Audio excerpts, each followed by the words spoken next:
ਅੱਜ ਆਪਾਂ ਹੈਲੋ ਮੈਂ ਭੁੱਲ ਗਿਆ ਹੈਲੋ ਕਹਿਣਾ ਤੁਹਾਨੂੰ। ਚਲੋ ਅੱਜ ਆਪਾਂ ਸ਼ੁਰੂ ਕਰਦੇ ਹਾਂ ਰਿਟਰਨ ਫਾਈਲਿੰਗ ਤੇ ਅਸੈਸਮੈਂਟ ਪ੍ਰੋਸੀਜਰ ਦਾ section 132 procedure to search and seizure. Authorise ਕੌਣ ਆਥੋਰਾਈਜ਼ ਕਰਦਾ ਹੈ ਸਰਚ ਤੇ ਸੀਜ਼ਰ ਲਈ? ਇਹ ਦਿੱਤੀਆਂ ਹੋਈਆਂ ਇਨਕਮ ਟੈਕਸ ਅਥਾਰਟੀਜ਼ ਦੇ ਨਾਮ PCCI TCCIT PDIT या DGIT PCIT CIT या PDIT या DIT, ठीक है ना। ਇੰਪਾਵਰਡ ਬਾਈ CBDT, ਅਗਰ ਇਹਨਾਂ ਨੂੰ CBDT ਨੇ ਪਾਵਰ ਦਿੱਤੀ ਵੀ ਹੈ ਤਾਂ ਇਹ ਵੀ additional commissioner of income tax ਜਾਂ director of income tax joint commissioner ਜਾਂ ਜੁਆਇੰਟ ਡਾਇਰੈਕਟਰ ਇਹ ਵੀ मतलब ਇਸ਼ੂ ਕਰ ਸਕਦੇ ਸਰਚ ਵਾਰੰਟ, ਠੀਕ ਹੈ। ਕਦੋਂ ਸਰਚ ਵਾਰੰਟ ਇਸ਼ੂ ਕਰਨੇ? ਜਦੋਂ ਇਨਕਮ ਟੈਕਸ ਅਥਾਰਟੀ ਨੂੰ ਰੀਜ਼ਨ ਟੂ ਬਿਲੀਵ ਹੈ ਕਿ ਕਿਸੇ ਪਰਸਨ ਨੂੰ ਨੋਟਿਸ ਇਸ਼ੂ ਕੀਤਾ ਗਿਆ ਹੈ 142(1) ਦਾ, ਮਤਲਬ 142(1) ਦੇ ਵਿੱਚ ਕੀ ਆਉਂਦਾ ਹੈ ਸਪੈਸ਼ਲ ਆਡਿਟ ਵਾਲਾ, ਜਾਂ ਸਮਨ ਇਸ਼ੂ ਕੀਤਾ ਗਿਆ 131 ਦੇ ਵਿੱਚ ਵੀ ਤੂੰ ਪ੍ਰੋਡਿਊਸ ਕਰ ਬੁੱਕਸ ਆਫ ਅਕਾਊਂਟਸ ਜਾਂ ਡਾਕੂਮੈਂਟਸ, ਤੇ ਉਹ ਬੰਦਾ ਫੇਲ ਹੋ ਜਾਂਦਾ ਜਾਂ ਨਹੀਂ ਕਰਦਾ, ਠੀਕ ਹੈ। ਜਾਂ ਕਿਸੇ ਬੰਦੇ ਕੋਲ उसके पोजेशन कोई मनी ज्वेलरी या एनी वैल्यूएबल आर्टिकल है जो उसने डिस्कलोज नहीं कीतियां या वो नहीं करेगा डिस्कलोज, तो इस केस दे विच सर्च ऑथराइज मतलब सर्च ऑथराइज की जाती है, ठीक है ना। रेड की जाती है उसके प्रमाइसिस से या कितने भी जिते वो बिजनेस या प्रोफैशन कैरी डाउन कर रहे हैं, ठीक है। हुण आपां इस दे विच पढ़ांगे कि जिहड़े रीजन टू बिलीव है उसनूं रिकॉर्ड करेगी इनकम टैक्स अथॉरिटी, ठीक है। तो ये किसी नूं भी डिस्कलोज नहीं किए जाएंगे, ना किसी परसन नूं ना किसी अथॉरिटी नूं ना ही अपीलेट ट्रिब्यूनल ਨੂੰ, ठीक है। ਹੁਣ next power of income tax, power of authorised officer in course of search. ਇਹਨਾਂ ਕੋਲ ਕੀ ਪਾਵਰਸ ਹੁੰਦੀਆਂ ਜਿਹੜੇ ਆਥੋਰਾਈਜ਼ਡ ਆਫਿਸਰਸ ਹੁੰਦੇ ਆ ਸਰਚ ਮਤਲਬ ਜਿਹੜੇ ਰੇਡ ਕਰਨ ਜਾਂਦੇ ਇਹਨਾਂ ਕੋਲ ਕੀ ਪਾਵਰਸ ਹੁੰਦੀਆਂ? ਐਂਟਰ ਐਂਡ ਸਰਚ, ਠੀਕ ਹੈ। ਜਿੱਥੇ ਬਿਲਡਿੰਗ ਪਲੇਸ ਵੈਸਲ ਵਾਹੀਕਲ ਜਾਂ 에ਅਰਕ੍ਰਾਫਟ ਜਿੱਥੇ ਇਹਨਾਂ ਨੂੰ ਲੱਗਦਾ ਹੈ ਮਤਲਬ ਕੋਈ ਬੁੱਕਸ ਆਫ ਅਕਾਊਂਟਸ ਨੂੰ ਛੁਪਾ ਕੇ ਰੱਖਿਆ ਹੋਇਆ ਕੁਛ ਵੀ, ਜਾਂ ਪਾਵਰ ਟੂ ਬ੍ਰੇਕ, ठीक है ना। कोई भी लॉक ये तोड़ सकते हैं किसी भी डोर का बॉक्स का अलमीरा का जिसकी कीज़ नॉट अवेलेबल या नहीं दी जा रही। सर्च कर सकते हैं किसी भी परसन को जेड़ा प्रमाइसिस दे विच या मतलब ये वैसल प्लेस वाहीकल या जो भी है इसके अंदर आ रहा है इस तो बाहर जा रहा है, ठीक है ना। तो रिक्वायर एनी परसन जिसके कोल कंट्रोल है बुक्स ऑफ अकाउंट्स मतलब वो मेनटेन कर रहे इलैक्ट्रॉनिक फॉर्म दे विच ते वो पासवर्ड नहीं दे रहा तो आप उस बंदे तो लै सकते हैं, ठीक है। या सीज कर सकते हैं books of accounts documents money Boolean ते ज्वैलरी एक्सैक्ट्रा, बट स्टॉक नहीं कर सकते। ध्यान रखना स्टॉक कदों कर सकते हैं जो अनरिकॉर्डिड स्टॉक हो मतलब उसने रिकॉर्ड नहीं किया हुआ तो आप उस केस दे विच उसकी जिहड़े स्टॉक है उसनों भी आप सीज कर सकते हैं, ठीक है। हुण डीम्ड ते कंस्ट्रक्टिव सीजर की होंगे जो प्रैक्टिकेबल या पॉसीबल नहीं है कि किसी भी एसट नूं तुसीं सीज कर सको मतलब उसके वॉल्यूम वेट या नेचर करके, ठीक है ना। तो ऑथराइज ऑफिसर ऑर्डर सर्व करता है ओनर नूं जिसकी पोजेशन च वो एसट होंदी है भी तू इसनूं रिमूव या डील या पार्ट विद सच एसट भी उस नाल डील नहीं कर सकता without the approval of authorise officer. Prohibitory order या ऑर्डर ऑफ रेस्ट्रेंट की होंगे where it is same section है जो सेम ये दिता हुआ इस नाल दा ही है बट इस अदर दैन लिखा हुआ other than mention in not a one above मतलब where it is not practicable मतलब तुसी की नहीं कर सकते बुक्स ऑफ अकाउंट्स या अदर एसेट्स नूं तुसी सीज नहीं कर सकते किस करके ये रीजनस नूं छड्ड के मतलब वॉल्यूम वेट नेचर नूं छड्ड के कोई भी रीजन है तो उस केस दे विच सेम ऑथराइज ऑफिसर जिहड़ा हुंदा है वो सर्व करदा ऑर्डर कि तुसी इसनूं इस दे विच जो भी है इस डील नहीं कर सकते। ये ऑर्डर जो वैलिड होंगे 60 डेज ਲਈ। ਹੁਣ ਇਸ 'ਚ प्रिजम्पशन ਮੰਨੀ ਜਾਂਦੀ ਹੈ मतलब कुछ एज्यूम करते हैं कि जिस भी बंदे ਦਾ सर्च मतलब जिस भी बंदे ते रेड हुई है उस बंदे को अगर उसके पोजेशन ਦੇ ਵਿੱਚ कुछ भी मिलता है मतलब कोई books of accounts money bullion jewellery तो मन्निया जाएगा कि वो उसी बंदे का उसका जो कंटेंट है बुक्स ऑफ अकाउंट्स का वो ट्रू है मतलब जो लिखा हुआ है वही मन्निया जाएगा। तो जिसके सिग्नेचर हैं जिसकी हैंड राइटिंग से उसी दे मन्ने जाएंगे मतलब जिस तो आप जिसकी रेड जिथे पर रेड की है या डॉक्यूमेंटेशन जी भी है अटैस्ट या स्टैंप हुई भी है तो वो मन्ने जाएंगे कि उसी बंदे ने स्टैंप की है।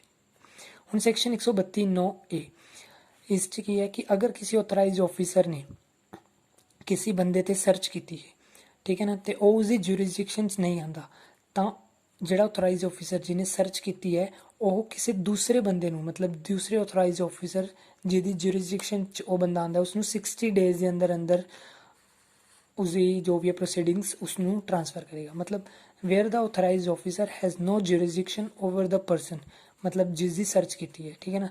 बुक्स ऑफ अकाउंट्स या अदर मनी बिलियन ज्वैलरी जो भी अपने उत्ते सीज किया वो आप हैंड ओवर कर देंगे किसनूं ਆਥੋਰਾਈਜ਼ ਆਫੀਸਰ ਨੂੰ, ਉਸ ਜੂਰਿਸਡਿਕਸ਼ਨ ਦੇ ਆਥੋਰਾਈਜ਼ ਆਫੀਸਰ ਨੂੰ।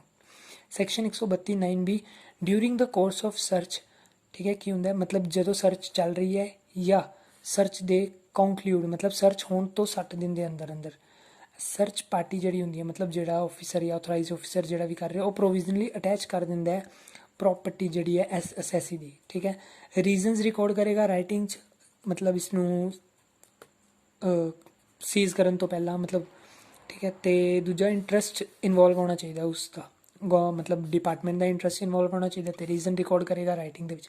ਤਾਂ ਪ੍ਰੋਵੀਜ਼ਨਲ ਅਟੈਚਮੈਂਟਸ ਸੋ ਮੇਡ ਸ਼ੈਲ ਬੀ ਆਪਰੇਸ਼ਨਲ ਹੁੰਦੀ ਹੈ 6 ਮੰਥਲੀ, ਮਤਲਬ ਜਦੋਂ ਵੀ ਤੁਸੀਂ ਇਸ ਨੂੰ ਅਟੈਚ ਕੀਤਾ ਤਾਂ 6 ਮੰਥਸ ਲਈ ਇਹ ਆਪਰੇਸ਼ਨਲ ਹੁੰਦੀ ਹੈ, ਉਸ ਤੋਂ ਬਾਅਦ ਇਹ ਆਟੋਮੈਟਿਕਲੀ ਵੈਕੇਟ ਹੋ ਜਾਏਗੀ।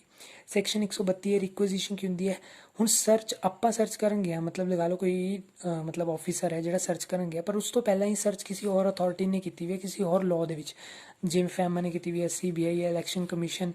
ਤਾਂ ਆਥੋਰਾਈਜ਼ ਆਫੀਸਰ ਜਿਹੜਾ ਆਪਣਾ ਇਨਕਮ ਟੈਕਸ ਦਾ, ਉਹ ਉਹਨਾਂ ਤੋਂ ਮੰਗ ਸਕਦਾ ਕਿ ਤੁਸੀਂ ਸੱਚ ਅਦਰ ਅਥਾਰਟੀ ਤੋਂ, ਜਿਵੇਂ ਫੈਮਾ ਜਾਂ CBI ਤੋਂ, ਕਿ ਤੁਸੀਂ ਬੁੱਕਸ ਆਫ ਅਕਾਊਂਟਸ ਜਾਂ ਜੋ ਵੀ ਐਸੈਟ ਸੀਜ਼ ਕੀਤੀਆਂ ਹੁਣ ਉਹ ਸਾਡੇ ਕੰਮ ਮਤਲਬ ਉਹ ਸਾਨੂੰ ਚਾਹੀਦੀਆਂ, ਤਾਂ ਤੁਸੀਂ ਐਸ ਅਰਲੀ ਐਸ ਪੋਸੀਬਲ ਉਹ ਸਾਨੂੰ ਹੈਂਡ ਓਵਰ ਕਰ ਦਿਓ, ਠੀਕ ਹੈ। ਉਸ ਤੋਂ ਬਾਅਦ application of books of accounts and asset, ਮਤਲਬ ਜੋ ਐਸੈਟ ਸੀਜ਼ ਕਰਕੇ ਆਏ ਹੋ ਜਾਂ ਜੋ ਮਨੀ ਬਿਲੀਅਨ ਜਵੈਲਰੀ ਤੁਸੀਂ ਸੀਜ਼ ਕਰਕੇ ਆਏ ਹੋ, ਤਾਂ ਹੁਣ ਉਹ ਤੁਸੀਂ ਇਹ ਤਾਂ ਨਹੀਂ ਆਪਣੇ ਕੋਲ ਰੱਖੋਗੇ ਤਾਂ ਤੁਹਾਨੂੰ ਵਾਪਸ ਵੀ ਦੇਣੀ ਪਏਗੀਆਂ। ਤਾਂ ਤੁਸੀਂ ਦੇਖੋ ਕਿ books of accounts and documents ਜਿਹੜੇ ਹੈ ਉਹ ਤੁਸੀਂ ਕਦੋਂ ਵਾਪਸ ਕਰਨੀ ਹੈ, ਜਦੋਂ 30 ਡੇਜ਼ ਦੇ ਅੰਦਰ ਅੰਦਰ, ਜਦੋਂ ਕੰਪਲੀਟ ਹੋ ਜਾਂਦੀ ਹੈ ਕਿਆ ਸਰਚ ਨਹੀਂ ਅਸੈਸਮੈਂਟ ਕੰਪਲੀਟ ਹੋ ਗਈ 153 ਸੈਕਸ਼ਨ A 153 ਸੈਕਸ਼ਨ A ਦੇ ਵਿੱਚ ਜਦੋਂ ਅਸੈਸਮੈਂਟ ਕੰਪਲੀਟ ਹੋ ਜਾਂਦੀ ਹੈ ਤਾਂ ਉਸ ਤੋਂ 30 ਡੇਜ਼ ਦੇ ਅੰਦਰ ਅੰਦਰ ਤੁਸੀਂ ਜਿਹੜੀ books of accounts and documents ਹੈ ਤੁਸੀਂ ਵਾਪਸ ਕਰ ਦੇਣੇ ਹੈ। ਬਟ ਅਗਰ ਤੁਸੀਂ ਇਸ ਤੋਂ ਜ਼ਿਆਦਾ ਪੀਰੀਅਡ ਲਈ ਰੱਖਣੇ, ਮਤਲਬ ਅਸੈਸਮੈਂਟ ਕੰਪਲੀਟ ਹੋ ਗਈ ਉਸ ਤੋਂ ਬਾਅਦ ਵੀ ਤੁਹਾਨੂੰ ਲੱਗਦਾ ਕਿ ਇਸ ਦੀ ਜ਼ਰੂਰਤ ਹੈਗੀ ਹੈ, ਤਾਂ CIT ਤੇ CCIT ਦੀ ਅਪਰੂਵਲ ਲੈ ਕੇ ਮਤਲਬ ਅਸੈਸਿੰਗ ਆਫੀਸਰ ਜਿਹੜਾ AO ਹੈ ਉਹ ਰੱਖ ਸਕਦਾ। ਹੁਣ ਇਹ ਤਾਂ ਹੋਈ ਸੀ books of accounts and documents. ਅਗਰ ਮਨੀ ਬਿਲੀਅਨ ਜਾਂ ਜਵੈਲਰੀ ਦੀ ਗੱਲ ਕਰੀਏ ਤਾਂ ਉਸ ਕੇਸ ਦੇ ਵਿੱਚ ਅਸੈਸੀ ਐਪਲੀਕੇਸ਼ਨ ਕਰਦਾ ਹੈ within 30 days from the end of the month in which asset was seized, ਮਤਲਬ ਜਦੋਂ ਜਿਸ ਮੰਥ ਐਸੈਟ ਸੀਜ਼ ਹੋਈ ਹੈ ਉਹ ਮੰਥ ਖਤਮ ਹੋਣ ਤੋਂ 30 ਦਿਨ ਦੇ ਅੰਦਰ ਅੰਦਰ। ਸਪੋਜ਼ 28 ਅਗਸਤ ਨੂੰ ਐਸੈਟ ਸੀਜ਼ ਹੋਈ ਹੈ ਤਾਂ ਉਹ 28 ਅਗਸਤ ਮਤਲਬ ਅਗਸਤ ਦਾ ਮੰਥ ਖਤਮ ਹੋਣ ਤੋਂ 30 ਸਤੰਬਰ ਤੱਕ ਉਹ ਐਪਲੀਕੇਸ਼ਨ ਕਰੇਗਾ ਤੇ ਐਕਸਪਲੇਨ ਕਰੇਗਾ ਨੇਚਰ ਤੇ ਸੋਰਸ ਕੀ ਹੈ ਇਸ ਦਾ, ਮਤਲਬ ਉਸਨੇ ਕਿਵੇਂ ਕਮਾਈ, ਠੀਕ ਹੈ, ਤੇ ਉਸਦਾ ਨੇਚਰ ਕੀ ਹੈ ਐਸੈਟ ਦਾ, ਤੇ ਉਸ ਤੋਂ ਬਾਅਦ ਸੈਟੀਸਫਾਈ ਕਰੇਗਾ AO ਨੂੰ। ਅਗਰ AO ਸੈਟੀਸਫਾਈ ਹੋ ਜਾਂਦਾ ਹੈ, ਠੀਕ ਹੈ, ਤਾਂ ਉਹ with the prior approval of AO ਮਤਲਬ CIT ਤੇ CCIT ਦੀ ਅਪਰੂਵਲ ਨਾਲ ਟੈਕਸ ਲਾਇਬਿਲਿਟੀ ਜੋ ਉਸਦੀ ਬਣਦੀ ਹੈ ਉਹ ਐਡਜਸਟ ਕਰਕੇ ਉਸਨੂੰ ਵਾਪਸ ਦੇ ਦਿੰਦਾ। ਹੁਣ ਇਹ ਵਾਪਸ ਕਦੋਂ ਦਿੰਦਾ, ਮਤਲਬ ਉਹ ਵੀ ਤਾਂ ਟਾਈਮ ਲਿਮਿਟ ਹੋਏਗਾ ਵੀ, ਇਹ ਤਾਂ ਹੈ ਨਹੀਂ ਕਿ ਉਸਨੇ ਐਪਲੀਕੇਸ਼ਨ ਕੀਤੀ ਆਪਾਂ ਨਾਲ ਨਾਲ ਚੱਕ ਕੇ ਦੇਤੀ ਸੈਟੀਸਫਾਈ ਹੋ ਗਏ। ਤਾਂ ਸੱਚ ਰਿਲੀਜ਼ ਜਿਹੜੀ ਹੈ ਉਹ ਕਰਨੀ ਹੈ ਜਦੋਂ ਆਪਣੀ ਸਰਚ 132 ਸੈਕਸ਼ਨ ਦੇ ਵਿੱਚ ਜੋ ਆਪਾਂ ਰੇਡ ਕਰ ਰਹੇ ਹਾਂ ਉਹ ਕੰਪਲੀਟ ਹੋਣ ਤੋਂ, ਉਰੇ ਅਸੈਸਮੈਂਟ ਨਹੀਂ ਕਿਹਾ ਸਰਚ ਕਿਹਾ, ਸਰਚ ਕੰਪਲੀਟ ਹੋਣ ਤੋਂ 120 ਦਿਨ ਦੇ ਅੰਦਰ ਅੰਦਰ, ਠੀਕ ਹੈ। ਹੁਣ ਉਰੇ ਅਦਰ ਐਸੈਟਸ ਕਦੋਂ ਦੇਣੀ ਹੈ, asset seize and requisition can be utilise to recover. ਹੁਣ ਆਪਾਂ ਨੇ ਐਸੈਟਸ ਲਿੱਤੀਆਂ ਤਾਂ ਆਪਾਂ ਲਾਇਬਿਲਿਟੀ ਵੀ ਤਾਂ ਐਡਜਸਟ ਕਰਾਂਗੇ, ਉਸ ਤੋਂ ਬਾਅਦ ਵਾਪਿਸ ਕਰਾਂਗੇ। ਹੁਣ ਇਹਦੇ ਵਿੱਚ ਦੇਖੋ ਸਭ ਤੋਂ ਪਹਿਲੇ ਜੋ ਮਨੀ ਆਪਾਂ ਨੇ ਸੀਜ਼ ਕੀਤੀ ਸੀਗੀ, ਠੀਕ ਹੈ, ਪਲੱਸ ਅਗਰ ਮਨੀ ਸ਼ਾਰਟਫਾਲ ਹੈ ਲਾਇਬਿਲਿਟੀ ਡਿਸਚਾਰਜ ਕਰਨ ਲਈ ਤਾਂ ਆਪਾਂ ਐਸੈਟਸ ਸੇਲ ਕਰ ਦਾਂਗੇ। ਫਿਰ ਉਸ ਤੋਂ ਬਾਅਦ ਐਸੈਟਸ ਰਿਮੇਨ ਜਿਹੜੀਆਂ ਰਹਿ ਜਾਏਗੀਆਂ ਉਹ ਆਪਾਂ ਵਾਪਿਸ ਕਰ ਦਾਂਗੇ SSC ਨੂੰ, ਜਾਂ ਐਨੀ ਲਾਇਬਿਲਿਟੀ ਅਰਾਈਜ਼ ਹੁੰਦੀ ਹੈ। ਹੁਣ ਆਪਾਂ ਨੇ ਐਸੈਟਸ ਦੇਤੀਆਂ ਉਸਨੂੰ, ਤੇ ਇਹ ਯਾਦ ਰੱਖਣਾ ਕਿ ਅਗਰ ਕੋਈ ਲਾਇਬਿਲਿਟੀ ਅਰਾਈਜ਼ ਹੁੰਦੀ ਹੈ, ਐਪਲੀਕੇਸ਼ਨ ਕੀਤੀ ਸੀ ਉਹਨੇ ITSC ਨੂੰ, ਇਨਕਮ ਟੈਕਸ ਸੈਟਲਮੈਂਟ ਕਮਿਸ਼ਨ ਨੂੰ ਕੋਈ ਐਪਲੀਕੇਸ਼ਨ ਕੀਤੀ ਸੀ, ਤਾਂ ਉਸ ਕੇਸ ਦੇ ਵਿੱਚ ਅਗਰ ਕੋਈ ਲਾਇਬਿਲਿਟੀ ਅਰਾਈਜ਼ ਹੁੰਦੀ ਹੈ ਤਾਂ ਉਹ ਲਾਇਬਿਲਿਟੀ ਵੀ ਆਪਾਂ ਇਸ ਸੈਕਸ਼ਨ ਦੇ ਅੰਡਰ ਮਤਲਬ ਉਰੋਂ ਹੀ ਡਿਸਚਾਰਜ ਕਰਾਂਗੇ ਉਸਦੀ ਲਾਇਬਿਲਿਟੀ। ਉਸ ਤੋਂ ਬਾਅਦ ਆਪਾਂ ਉਸਨੂੰ ਉਸਦੀ ਪ੍ਰੋਸੀਡਸ ਜਿਹੜੀਆਂ ਉਹ ਵਾਪਿਸ ਦੇ ਦਾਂਗੇ ਜੋ ਬਚਦਾ ਹੋਏਗਾ। ਤਾਂ ਜੋ ਵਾਪਿਸ ਦੇਵਾਂਗੇ ਉਸ 'ਤੇ ਕਿਆ ਉਸਦਾ ਹੱਕ ਨਹੀਂ ਬਣਦਾ ਇੰਟਰਸਟ ਦਾ, ਬਿਲਕੁਲ 0.5% ਪਰ ਮੰਥ ਜਾਂ ਪਾਰਟ ਆਫ ਦਾ ਮੰਥ ਆਪਾਂ ਉਸਨੂੰ ਇੰਟਰਸਟ ਦੇਵਾਂਗੇ। ਕਿਸ ਮਤਲਬ ਇਹ ਦੱਸਾਂਗੇ ਕਿ ਕਿਹੜੇ ਪੀਰੀਅਡ ਹੁੰਦਾ ਹੈ। ਹੁਣ ਦੇਖੋ ਇਹ ਜੋ ਆਪਾਂ ਉੱਪਰ ਗੱਲ ਕੀਤੀ ਹੈ ਇਹ ਏਰੀਆ ਨੀਚੇ amount of money seized under section 132 ਔਰ ਰਿਕੁਇਜ਼ੀਸ਼ਨ ਅੰਡਰ ਸੈਕਸ਼ਨ 132A, ਮਤਲਬ ਜੋ ਵੀ ਆਪਾਂ ਉਸ ਤੋਂ ਮਨੀ ਵਗੈਰਾ ਜੋ ਉਸ ਤੋਂ ਆਪਾਂ ਨੇ ਜ਼ਬਤ ਕੀਤੀ ਸੀਗੀ, ਕਨਫਿਸਕੇਟ ਕੀਤੀ ਸੀਗੀ ਜੋ ਵੀ ਮਨੀ, ਉਹ ਪਲੱਸ ਜੋ ਐਸੈਟ ਵੇਚ ਕੇ ਪੈਸਾ ਆਇਆ ਉਹ ਲੈਸ ਕਰ ਦਾਂਗੇ ਜੋ ਆਪਾਂ ਨੇ ਉਰੇ ਵਾਪਿਸ ਕਰਤਾ। ਦੇਖੋ ਆਪਾਂ ਨੇ ਜਦੋਂ ਆਪਾਂ ਸੈਟੀਸਫਾਈ ਹੋ ਗਏ 120 ਦਿਨ ਦੇ ਵਿੱਚ ਆਪਾਂ ਨੇ ਵਾਪਿਸ ਕੀਤਾ ਸੀ ਉਹ ਲੈਸ ਕਰ ਦਾਂਗੇ, ਤੇ ਐਗਰੀਗੇਟ ਅਮਾਊਂਟ ਜਿੰਨੀ ਆਪਾਂ ਨੇ ਟੈਕਸ ਲਾਇਬਿਲਿਟੀ ਉਹਦੀ ਬਣਦੀ ਸੀ ਉਹ ਮਤਲਬ ਆਪਾਂ ਕੱਟ ਕਟਾ ਕੇ ਉਸਨੂੰ ਵਾਪਿਸ ਦੇ ਦਾਂਗੇ, ਠੀਕ ਹੈ। ਹੁਣ ਇੰਟਰਸਟ ਦੀ ਗੱਲ ਆਉਂਦੀ ਹੈ ਤਾਂ ਉਰੇ ਇੰਟਰਸਟ ਦੀ ਗੱਲ ਹੈ ਕਿ ਇੰਟਰਸਟ ਆਪਾਂ ਕਦੋਂ ਤੋਂ ਕਦੋਂ ਦੇਵਾਂਗੇ। ਸੱਚ ਇੰਟਰਸਟ ਸ਼ੈਲ ਰਨ, ਮਤਲਬ ਜਦੋਂ ਦੇਖੋ 120 ਦਿਨ ਖਤਮ ਹੋਏ। ਕਦੋਂ ਤੋਂ 120 ਦਿਨ ਖਤਮ ਹੋਏ? ਸਰਚ 132 ਦੀ ਸੈਕਸ਼ਨ ਜਦੋਂ ਰੇਡ ਸੀ, ਰੇਡ ਖਤਮ ਹੋਣ ਤੋਂ 120 ਦਿਨ, ਜਦੋਂ 120 ਦਿਨ ਖਤਮ ਹੋਏ ਇਹ ਡੇਟ ਤੋਂ ਲੈ ਕੇ ਕਦੋਂ ਤੱਕ?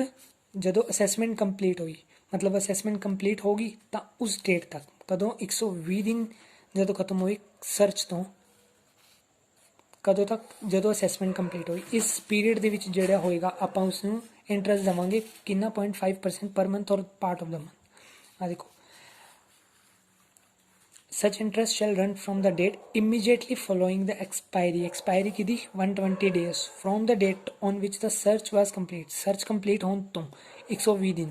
ਸਪੋਜ਼ ਕਰੋ ਕਿ 1 ਜਨਵਰੀ ਨੂੰ ਸਰਚ ਕੰਪਲੀਟ ਹੋਈ, 1 ਜਨਵਰੀ ਤੋਂ ਲੈ ਕੇ 120 ਦਿਨ ਆਪਾਂ ਕਰਾਂਗੇ, ਠੀਕ ਹੈ ਨਾ। ਤਾਂ 1 ਜਨਵਰੀ ਤੋਂ 120 ਦਿਨ ਜਦੋਂ ਵੀ ਖਤਮ ਹੋਣਗੇ, 120 ਦਿਨ ਸਪੋਜ਼ ਕਰ ਲਓ ਕਿ ਅਪ੍ਰੈਲ 'ਚ ਖਤਮ ਹੋਏ, 4 ਅਪ੍ਰੈਲ ਨੂੰ। ਤਾਂ 4 ਅਪ੍ਰੈਲ ਤੋਂ ਜਦੋਂ ਅਸੈਸਮੈਂਟ ਕੰਪਲੀਟ ਹੋਈ, ਅਸੈਸਮੈਂਟ ਕੰਪਲੀਟ ਕਦੋਂ ਹੋਈ? ਸਪੋਜ਼ ਕਰੋ 5 ਮਈ ਨੂੰ। ਤਾਂ 4 ਅਪ੍ਰੈਲ ਤੋਂ 5 ਮਈ ਦੇ ਵਿੱਚ ਆਪਾਂ ਉਸ ਨੂੰ ਇੰਟਰਸਟ ਦੇਵਾਂਗੇ 0.5% ਔਰ ਪਾਰਟ ਆਫ ਦਾ ਮੰਥ, ਠੀਕ।